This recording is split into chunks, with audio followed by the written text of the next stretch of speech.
원로 배우인 김민정 씨 혹시 아십니까? 김민정 씨가 잘 살아오다가 2009년 겨울에 생사의 갈림길에 서게 됩니다. 왜냐하면 이 아이의 모임에 나갔다가 그만 얼음 조각을 잘못 밟아가지고 그대로 넘어지게 돼서 머리를 크게 다치게 됩니다. 그래서 앞으로 걸어갈 수 있을런지 그런 큰 중증 장애를 걱정할 수밖에 없는 그런 시간들을 보냈습니다. 머리를 너무 많이 다쳤기 때문에 뇌 검진을 전체적으로 종합적으로 이렇게 하다가 전혀 생각지도 못한 뇌하수체 선종이 있는 것을 그때 발견하게 되는 거예요. 그래서 그것을 다 제거하고 회복이 돼서 올해가 72세인데 굉장히 건강합니다. 그리고 그가 고백하기를 그때 내가 넘어져 가지고 머리를 다쳤던 그것 때문에 검사를 하게 됐고 전혀 생각지 않은 뇌하수체 그 선종 큰 것이 이쪽에 있는 것을 알고 발견하게 돼서 제거하는 수술을 받고 건강하게 이렇게 내가 좀 살고 있다. 그때 고난이 지금 유익이 됐고 축복이 되게 하나님이 해주셨다. 그런 간증입니다. 오늘 말씀도 이제 야곱의 12아들 오늘 마지막 이제 아들인 베냐민에 대해서도 거의 비슷한 그런 상황을 우리가 보게 되죠. 이 막내예요, 막내. 12명 중에 2명 중에 막내는 괜찮아요. 12명 중에 많은 아들 중에서 막내가 되면 그 별로 인정을 못 받습니다. 힘도 없고요, 가정에서. 그렇게 해서 이제 태어난 아들이 베냐민인데요. 그런 태어날 때를 보면 출생할 때부터 굉장히 슬프고 가슴 아픈 그런 사연이 있어요. 왜냐하면 그 어머니인 라헬이 이 베냐민을 낳다가 난산을 하게 됩니다. 그래서 죽음을 앞에 두고 아들을 겨우 마지막에 낳아놓고 이름을 뭐라고 지었느냐? 베논이라고 지어요. 엄마가 자기가 그 난산을 통해서 낳은 자식한테 베논이라고 이름을 지어준다고. 베논이라고 하는 히브리어 구원 뜻은 슬픔의 아들이라는 뜻이에요. 슬픔의 아들. 그러니까 이 아이를 낳아놓고 핏덩이를 낳아놓고 내가 죽다니 이 아들 앞으로 어떻게 하지? 이제 그런 슬픔이 묻어 있는 거예요. 그리고 눈을 감습니다. 그러니까 이 베냐민은 태어나서 엄마 얼굴도 몰라요. 그리고 젖을 빨아본 적도 없어요. 엄마 목소리도 듣지 못했어요. 그리고 태어난 자식이 슬픔의 아들 베논이입니다. 그리고 자기 12 형들 중에서 친피부치인 형이 있었는데 요셉입니다. 근데 요셉이 형들의 미움을 받아서 팔아먹어 버렸잖아요. 10년이 넘게 친형을 잃어버리면서 혼자 살았습니다. 형들이 그 돌봐주겠어요? 이복 다 형들인데. 그러니까 태어날 때부터 성장 과정이 슬픔이 있었어요. 그러니까 이 가운데도 그렇게 성장한 분들이 아마 없지 않을 겁니다. 그런데 이 베논이 슬픔의 아들이 나중에 베냐민으로 바꿔져요. 베냐민이란 말은 오른손의 아들, 오른손, 능력의 아들이란 뜻이에요. 오른손의 아들. 이 슬픔의 아들이 나중에 베냐민, 능력의 오른손의 아들이 됩니다. 그 아버지 야곱이 이렇게 바꿔주는 거예요. 어떻게 해서 바꿔줄까? 사람이 살다 보면 참 자기가 선택할 여지도 없이 베논이처럼 베냐민처럼 태어날 때부터 어머님을 잃어버리고 형을 잃어버리고 어디 의지할 것이 없고 되고 이제 이러면서 자라나야 되고 성장해야 되는 그런 슬픔과 아픔이 있는 인생들이 있잖아요. 사람이 그렇거든요. 그런데 이 슬픔의 아들이 어떻게 베냐민 오른손의 아들이 될 수 있었을까 하는 것을 말씀드리겠습니다. 그것은 다른 게 없어요. 아버지 하나님의 사랑이 그를 변화시켰어요. 아버지 하나님의 사랑 안에 들어오면 어떤 슬픔의 아들, 슬픔의 딸도 다 오른손의 아들, 능력의 아들, 딸이 될 수가 있어요. 그분이 우리 가운데 생명의 주권자이신 우리 하나님 아버지세요. 그 사랑 안에 들어오면 어둠이 떠나가요. 슬픔이 사라져요. 그리고 하나님의 파워가 나오기 시작해요. 그게 바로 베노니에서 베냐민으로 바꿔주는 인생을 살아가게 되는 거죠. 그런데 오늘 여기 말씀에 보면 창세기 49장 27절 처음 읽을 때 말씀은 좀 이해가 안 되죠. 왜? 아버지 야곱이 막내둥이한테 이렇게 어떻게 예언을 할 수 있어요? 저주에 가까운데 너는 베냐민은 물어뜯는 일이다. 아침에 빼앗는 것을 삼키고 저녁에는 움킨 것을 나눌 거다. 그러니까 얼른 이걸 말씀을 볼 때는 베냐민은 어떤 사람이냐, 어떤 인간이냐, 아주 난폭하고 탐심을 밖에 가득 차는 이렇게 보인다고요. 자, 이게 뭐지? 이럴 수 있어요. 그 베냐민하고 그 말하고 이름하고 뜻이 안 맞잖아요. 이해가기가 좀 어려운데 우리가 두 번째 읽었던 이 하나님 모세를 통해서 베냐민 지파에게 예언한 그 말씀을 보면 알 수가 있어요. 정확하게. 그래서 여기 33장 10절에 보니까 이렇게 말씀해요. 주님께서 사랑하는 베냐민은 주님 곁에서 안전하게 산다. 주님께서 베냐민을 온종일 지켜주신다. 그러면서 마지막에 베냐민은 주님의 등에 엎여 산다 그랬어요. 주님의 등에 엎여 살아. 그 업어주신 그리고 그 키워주는 그 아버지의 사랑이 그 속에 묻어 있는 거예요. 그게 베노니 슬픔의 아들에서 오른손의 아들로 바꿔준 거예요. 그 아버지 하나님의 사랑이. 개역개정판에 보면은 이렇게 번역되어 있어요. 베냐민은 자기 어깨 사이에 두셨다. 하나님께서 자신의 어깨 사이에 뒀어요. 그게 뭐예요? 무등 태우는 거야. 이쪽 어깨, 이쪽 어깨, 여기 무등 태우는 거야. 여러분 어렸을 때 자랐을 때 아버지 등에 이렇게 엎자, 아가 엎자, 업어. 그래서 이제 업어가지고 이렇게 많이 아버지의 업어가지고 이렇게 그런 경험이 있는 사람들은요 굉장히 사랑을 많이 받은 자녀야 어렸을 때. 그 다음에 어부바 이렇게 해서 업어서 자란 사람 어렸을 때. 그리고 또 좀 더 아버지 사랑을 많이 받은 사람은 누구냐? 무등 태워. 아버지가 나를 이래서 놓고 어깨 사이에 놓고 무등을 태워서 깔깔깔 웃을 때 이럴 때. 그러니까 여러분 이 가운데 어렸을 때 내가 아버지에게 등에 업힌 경험도 나오고 무등 태워준 것도 내가 즐거움도 맛봤다 한 분 손 들어봐요. 이분들은 진짜 복을 받은 분이야. 그렇게 등에 업힌 경험이 날 정도로 기억이 날 정도로 사랑을 많이 받고 무등 태워서 꺽꺽꺽꺽 보이냐 하면서 이렇게 같이 웃을 수 있는 그런 아버지의 사랑을 받고 자란 자녀들이 많지를 않아요. 대부분 부모님한테 야단맞고 지적질 당하고 손 맞고 그리고 억울함을 당하고 아버지 그러면 돌아서고 싶고 피해버리고 싶고 가만두고 싶지 않고 대부분 이렇게 살거든요, 현대인들이요. 그런데 어렸을 때 이렇게 등에 업는 사랑과 무등 태우는 그런 재미를 맛보고 아버지로부터 받은 사람은요 진짜 여러분 타고난 복을 받은 사람이에요. 아멘. 네. 나는 못 받았는데 그러면 내 자녀를 업어주고 이렇게 등에 무등 태우기가 어려워요. 왜냐하면 그 사랑을 받아보지 않았기 때문에 서로 어색해. 그렇게 되는 거예요. 그런데 이 베노니 원래 슬픔의 아들이 어떻게 이렇게 오른손의 아들이 될 수 있었을까? 그건 다른 게 아니에요.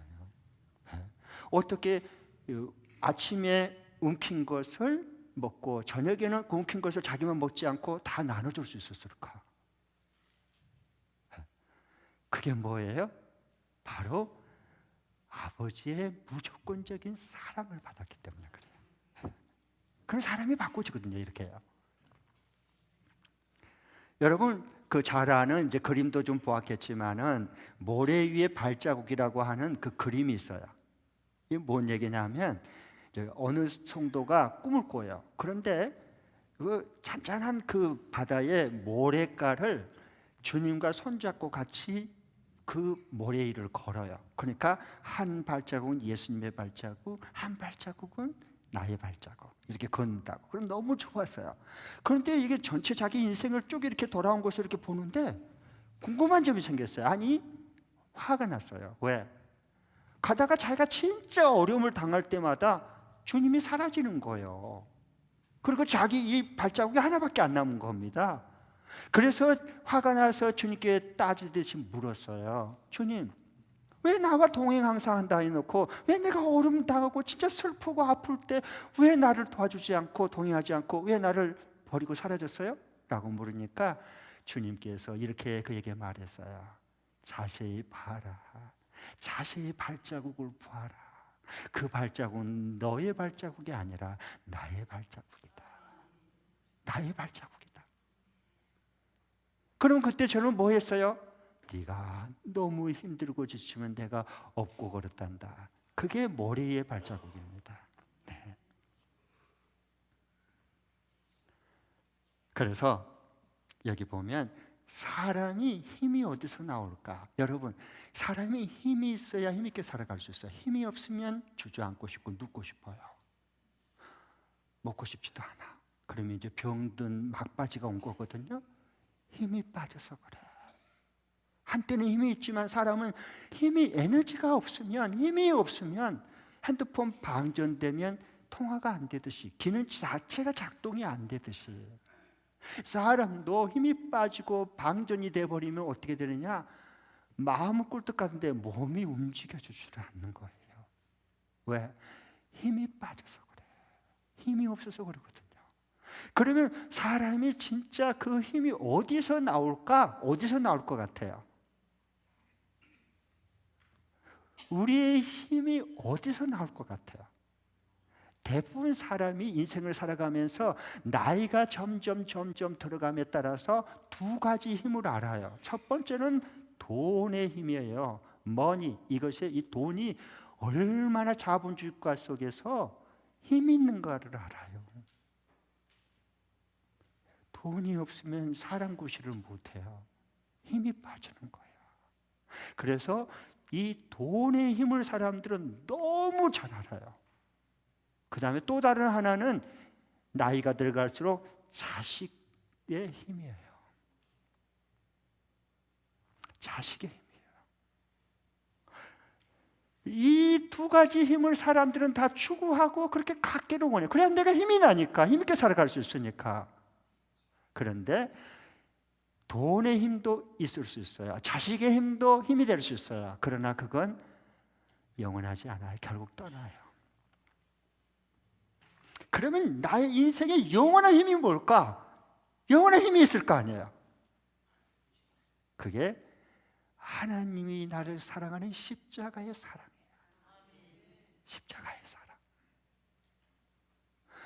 그 무조건적인 영원한 사랑이 내 안에 들어와서 그 사랑이 살아있을 때 우리는 힘있게 살아갈 수 있어요.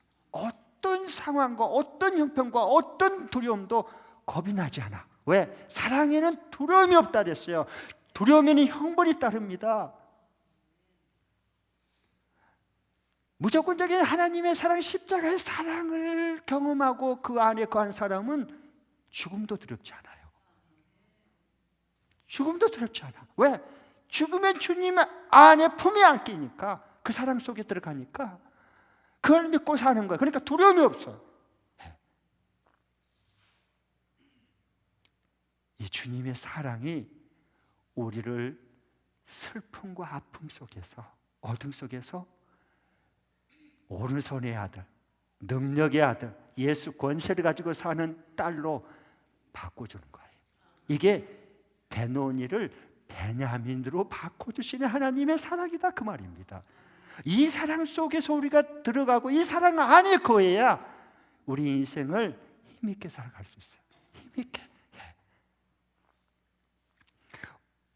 어렸을 때부터 무시를 받고 그다음에 이렇게 멸시를 받고 자란 거하고 무조건적인 사랑을 많이 받고 한 사람들은 성인이 돼서 남을 사랑하는데 별로 어려움을 못 느껴요. 별로. 왜? 사랑을 많이 받았으니까 사랑을 주는 게 당연하니까 자연스러워요. 여러분 그렇거든요. 그래서 우리가 예수님을 믿고 하나님 자녀 됐지만 다 똑같지 않아요. 이 주님이 날 사랑하시는 슬픔과 재활에 매여서 멸망 가운데 있는 우리를 슬픔과 아픔을 고통을 주님이 대신 십자가에 짊어지시고 우리를 뭘로 바꿔준 거예요? 오른손의 아들, 오른손의 딸로 권능의 아들로 권세 있는 세상을 정복하고 다스릴 수 있는 베냐민으로 바꿔준 거예요. 이게 예수님의 복음이란 말입니다. 하나님의 영원한 사랑이 우리 가운데 부음받았습니다. 그 사랑 안에 거해야지 우리가 겁없이 살아갈 수 있어. 인생을 뭔 일을 해도 힘있게 할 수 있어요. 어떤 것을 살아도 확신을 가지고 살아갈 수 있어요. 왜? 사랑에는 두려움이 없기 때문에. 하나님의 영원한 사랑이 내 속에 부음받으면 그때부터 인생이 두려움이 없어요. 그래서 이 증거가 뭐냐? 성경에 보면 구약은 신약으로 보라 그랬는데 신약에 그 아주 이리 같이 뜯어먹는 삼키는 그 핍박자가 누구였어요? 사울이었어요. 사울이 어느 지파? 베냐민 지파였어요. 베냐민, 이 뿌리가 있는 거예요. 베냐민 지파. 그때 그 이려가 중키고 뜯으려고 했던 그가 어떻게 됐죠? 다메섹에서 예수님 부활하신 주님을 만나고 그 사랑 속에 들어오니까 사도 바울이 된 거예요. 아멘. 그래서 모든 민족에게 모든 열방에게 구원의 복음, 생명의 복음, 천복음을 나누고 증거하기 시작한 거예요. 성경에 예언한 대로 그대로 성취한 것을 우리가 보게 되죠. 왜? 어떻게 가능할까요? 우리 주님의 십자가의 그 사랑이, 그 사랑을 경험하고 맛보고 그 사랑 안에 들어오니까 죽음이 두렵지 않아요. 그래서 슬픔의 아들에서 이제는 오른손의 아들, 능력의 아들, 권세 있는 아들로 하나님이 그를 사용하시고 세워주신 것을 봅니다. 잘 봐보십시오. 우리가 1987년도 그러면은 민주화 과정에 이 나라가 굉장히 고통과 진통과 슬픔과 아픔을 겪던 그때였어요. 1987년도요. 여기저기서 막 데모 일어나고 체류탄 날아가고 화염병 집어던지고 참 그럴 때였어요. 경험하신 분은 알 거예요. 그럼 민주화 과정에서 온통 이 나라가 다 상처와 그리고 아픔과 슬픔으로 가득 찼어요. 앞날이 어떻게 될지 불안불안했죠. 그런데 그때 한 사람이 음악가가 있었습니다. 그 음악가가 있었는데 그런 주님을 믿고 순종하는 신실한 그리스도인이었어요. 그래서 그는 주님 앞에 기도하면서 이 나라가 이렇게 어려울 때, 슬픔과 아픔 속에서 앞길이 보이지 않을 때, 이럴 때 내가 할 일이 뭘까? 내가 무슨 일을 해야 될까? 그거 가지고 주님 앞에 고민하면서 기도한 청년이 하나 있었어요. 그래서 이 상처난 이 백성을 어떻게 하나가 되게 해서 다 함께 희망의 노래를 부르고 사랑의 노래로 부를 수 있을까? 그런 부분에 고민하고 있던 청년이었는데, 그래서 그가 하나님이 주신 귀한 음악가니까 곡을 썼어요. 그런데 곡이 금방 써졌어요. 그 애틋함, 애절함이 너무 컸기 때문에. 그런데 곡은 썼는데, 작곡은 했는데 작사를 해야 되잖아요. 노래를 부르려면 가사를 이게 만들어야 되는데 가사가 도대체 안 떠오른 거예요. 썼다가 지우고 썼다가 지우고 썼다가 지우고 마음에 안 드니까. 그러다가 세월이 2년이나 지났어요. 그런데 이게 작사가 안 되는 거예요. 안타까움이 크죠. 그러다가 문득 집에서 잠을 자고 이렇게 딱 있는데 벽을 보니까 그 장애우가 장애우가 그린 그 화가 그려줬던 선물로 받은 그림을 벽에다가 걸어놨는데 그 그림이 예수님의 얼굴이었어요. 얼굴. 근데 평상시에 볼 때는 그게 아니었는데 그날은 잠을 딱 이렇게 깨어나가지고 딱 그 눈에 띄는데 보니까 예수님의 얼굴이 싹 눈에 들어오는 거야. 그래서 하나님 주신 영감을 가지고 작사를 했어요. 그래서 아름다운 곡이 탄생이 된 거예요. 그 어려울 시기에 그 모든 나라와 백성이 슬픔과 아픔 속에서 그들 가운데 있었을 때에 어떻게 사랑과 희망을 노래할 수 있도록 해주는 그 곡이 나왔는데 그게 바로 해바라기의 뭐죠? 사랑으로예요. 사랑으로. 그 시대를 살았던 분은 그 노래를 많이 부르고 많이 들었을 거예요. 여러분 찬송가만 워낙 열려묵교회 성도는 워낙 거룩해 해서 그런 건 아예 그냥 듣지도 않고 별로 없고 그냥 찬송가만 막 너무 부르니까 좀 그런 것도 좀 부르세요. 그래서 거기 보면 이렇게 돼 있어요. 가사가요. 내가 살아가는 동안에 할 일이 또 하나 있지. 시대의 그 아픔과 소름과 슬픔을 보면서 노래하는 거예요. 바람 부는 벌판에 서 있어도 나는 외롭지 않아. 그러나 솔잎 하나 떨어지면 눈물 따라 흐르고 우리 타는 가슴마다 햇살이 다시 떠오르네. 아, 영원히 변치 않을 우리들의 사랑이 어두운 곳에 손을 내밀어 밝혀주리다. 여러분, 이 사람이 누구예요? 하나님의 사랑 안에 거하는 이주호였어요. 이주호. 네.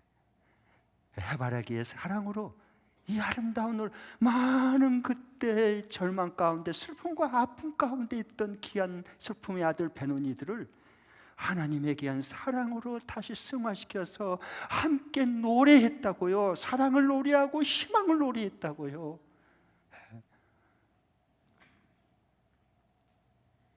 그래서 나중에 이주호 씨가 간증을 했는데요, 이 노래는 전적으로 하나님의 사랑으로 내가 만들 수 있었고 이 노래를 부를 수가 있었습니다. 기타 치면서 그거 불렀잖아요. 그리고 이 노래를 부를 때마다 하나님의 사랑이, 하나님의 소망이 이 온 땅에 퍼져나간 것을 느꼈습니다. 라고 그걸 간증했어요. 여러분, 그러면 베노니, 이 슬픔의 아들이 베냐민, 오른손의 아들로 내 인생에 어떻게 전환과 변화가 가능할까? 이게 중요한 거거든요. 이번 주간에 적용할 말씀이에요. 성경은 그냥 성경대로 역사적으로 그랬나 보지. 베노니가 슬픔의 아들이 이제 베냐민, 이거 오른손의 아들이 됐구나. 그리고 이야기 스토리하고 끝나면 그게 뭔 소용이 있어요, 내 삶과?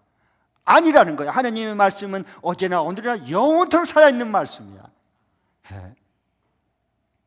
그러면 우리에게 아직 이 금년 마지막 보내기 전에 우리에게 잘 지워지지 않고 회복이 안 되고 치유가 안 되는 슬픔과 아픔이 있어. 우리에게도 남의 모르지만 내가 알고 하나님이 안단 말이에요. 그런 슬픔의 아들, 슬픔의 딸에서 어떻게 하나님께서 바꿔주는 베냐민, 오른손의 아들, 모든 하나님의 능력이 함께하는 그런 다스릴 수 있는 그런 아들로 어떻게 될 수 있을까? 딸로 될 수 있을까? 그래야 새해가 오는 거 아닙니까? 그래야 인생의 새 아침이 와야 새해가 오는 거지. 새 아침이 오지 않고 2019년 지나고 2020년 1월 오고 새해를 맞으면 한 살 더 먹고 늙어가는 거예요. 그게 무슨 의미가 있어요? 그런 새해는.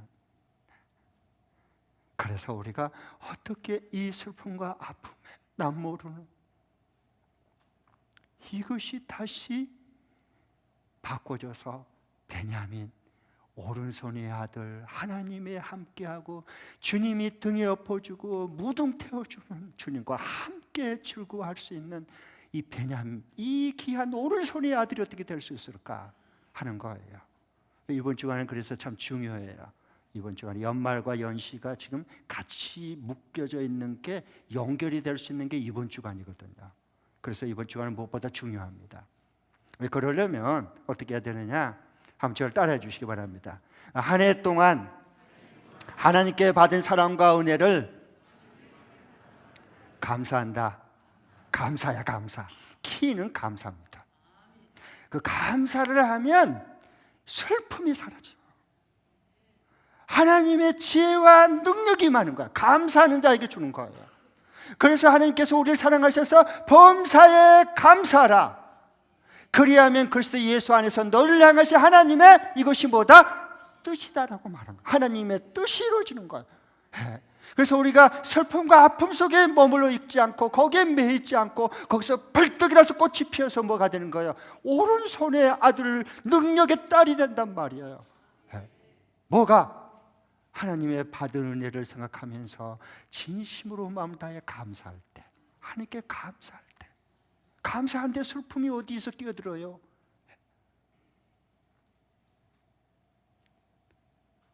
그러면 언제 어떻게 감사할까 하는 건데, 그건 이제 내일 모레 송구 영신 예배 때 다 우리 가정 새해 축복기도, 기도 제목 그리고 감사한 것 주님 앞에 모아서 주님께 드리잖아요. 그게 중요한 거예요. 표현을 해야 돼. 하나님 앞에 감사는 은혜를 받았으면 표현을 해야 돼. 하나님의 축복을 받았으면 표현을 감사로 하는 거예요. 이걸 자꾸 연습해. 그래서 슬픔이 우리 자리에 우리 인생에 끼어들 수가 없어요. 그리고 뭐 하느냐? 오른손의 아들, 오른손에 귀한 딸이 되는 거야. 연세 드신다고 혼자 됐다고 우울하지 마시고, 그럼 슬픔이 그늘이 오는 거야. 그러면 나도 모르는 사이에 참 나를 덮쳐가요. 그러면요 안 돼요. 그러면 하나님께 감사하고 일어나야 돼. 그리고 우리가 신년도 맞아서 2일날 3일날 뭐예요? 이 본당에서 신년을 맞이해서 우리 하나님께 우리가 정말로 감사하면서 다 같이 정교우들이 기도하는 거예요. 그리고 시작하는 거예요. 이게 감사의 표현이거든요. 복을 받을 사람은 딱 정해졌어요. 보면 딱 알 수 있어요. 여러분 자녀 키워봤잖아요. 얘는 이 다음에 참 복 받겠다. 쟤는 어떻게 하지? 저 성깔 때문에 저거 큰일 나요. 엎어버릴 텐데 저 스스로. 여러분 자녀 걱정할 때 말은 안 해도 부모는 다 알아. 다 알아. 자녀 키워본 자녀 부모님 마찬가지예요. 그러니까 꼭 이번 계획에 이 연말 너무 소중한 송구 영신 예배 새해를 맞이하면서 신년 우리 감사 기도 이렇게 잘 줄기를 잡으면 돼요. 그러면 하나님께서 우리에게 그 십자가의 사랑으로 우리에게 임하시고 그 사랑 안에 거하면 모든 슬픔이 바뀌어져. 뭘로? 주님의 권능과 지혜로. 그래서 이 감사할 때 우리 가정이 베노니는 슬픔의 아들은 없어지고 슬픔은, 그리고 베냐민으로 바꿔주는 거예요. 베냐민으로 주님이 무등 태워주는 아버지의 그 사랑을 맛보아야 돼. 우리가 그래야 우리가 그 사랑에 반응하고 살아갈 수 있어요. 그 십자가의 사랑을 맛보아 알아야 돼요. 그래야 슬픔과 고통이 사라지고, 그리고 대신에 오른손의 능력과 권세가 함께한 것을 경험해요. 그래서 이 세상을 우리가 밝고 탐나게 살아갈 수 있거든요. 뭔 사랑이? 우리 주님의 십자가의 그 부음받은 사랑이. 그래서 새해는 우리 모두 다 베논이 슬픔의 아들, 딸이 아니라 그게 바꿔줘서 능력의 오른손의 아들, 딸로서 살아갈 수 있기를 축복합니다. 기도하겠습니다.